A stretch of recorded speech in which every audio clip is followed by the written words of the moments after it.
has not only the right but the absolute duty to protect its borders and its citizens. A nation without borders is a nation not at all. Without borders, we have the reign of chaos, crime, cartels, and, believe it or not, coyotes. I will not surrender this nation to the whims of criminal organizations who prey on the vulnerable, who hurt women and children, and who spread human misery and suffering. Human trafficking and massive drug inflow must also be stopped. It's at a tremendous level. What we're doing and the incredible job being done by border security, ICE, Border Patrol, local police, and the military. The military has been incredible. And we're stopping them. It's a process you wouldn't believe how tough. But we're stopping them in record numbers.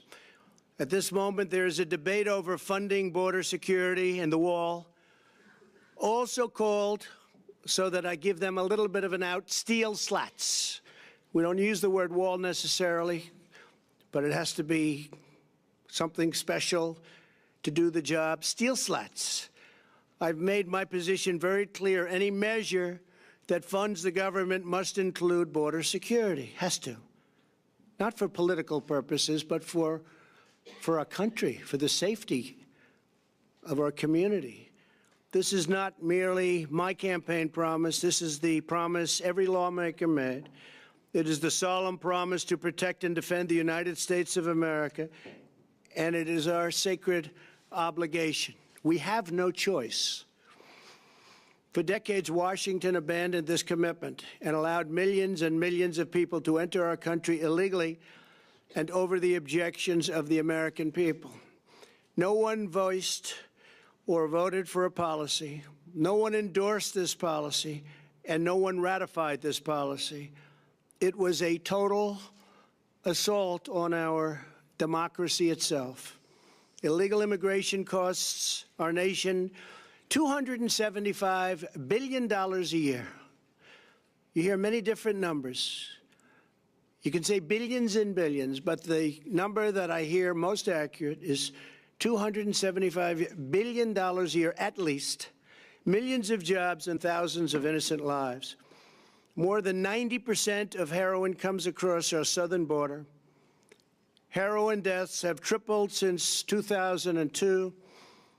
Every week, this illegal heroin kills at least 300 Americans and costs our nation over $230 billion to $289 billion, or nearly $5 billion a week.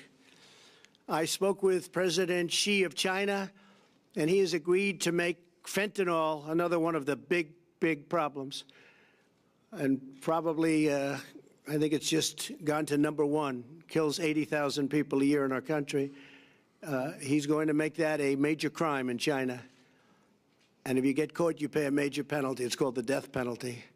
And it wasn't listed as a crime until I spoke to him. So I appreciate President Xi for doing that. That's going to have a tremendous impact. Every day, 10 known or suspected terrorists try to gain entry into our country. Every day, 2,000 illegal aliens try to cross our borders. They try. We get most of them. It's hard without a wall. Every year, 50,000 illegal children are smuggled by coyotes and criminals into our country. In the last 2 years alone, ICE officers arrested criminal aliens charged with or convicted of 100,000 assaults, 30,000 sex crimes, and 4,000 murders. It's rough stuff. Yet the Democrats continue to oppose border security no matter how many innocent people get hurt or die. Ridiculously and dangerously, certain people want open borders, which allow potentially massive crime. Our nation has spent trillions of dollars and sacrificed thousands of brave young lives defending the borders of foreign nations. I am asking Congress to defend the border of our nation for a tiny fraction of the cost. Essential to border security is a powerful physical barrier. Walls work whether we like it or not. They work better than anything. In Israel, 99.9% successful. Think of it. I spoke to Benjamin Netanyahu, Prime Minister, 2 days ago. We were talking about it. He said it's 99.9. I mean, he came up. I didn't ask. He said 99.9% successful. We have proposed a steel slat barrier to halt the deadly flow of these illegal traffickers, smugglers, and terrorists. Every day that we deprive our Border Patrol and ICE officers the resources they need, we put many innocent lives in harm's way. It should be bipartisan. I think it will end up being bipartisan. I really do. Illegal immigration also strains public services that Americans depend on, and illegal immigration drives down wages for the neediest Americans. No one who calls themselves a progressive should support illegal immigration. Open borders hurts poor Americans more than anyone else in our society. In life, there are certain principles worth fighting for, principles that are more important than politics, party, or personal convenience. The safety and security and sovereignty of the United States is the most important principle of all. If we don't stand strong for our national borders, then we cease to be a nation, and we betray our commitment to the loyal citizens of our great country. I look forward to signing a bill that fulfills our fundamental duty to the American people. It is all about, and I say this in any way they want to hear it, it's all about America first. We have to put our country first. We have to put our people first.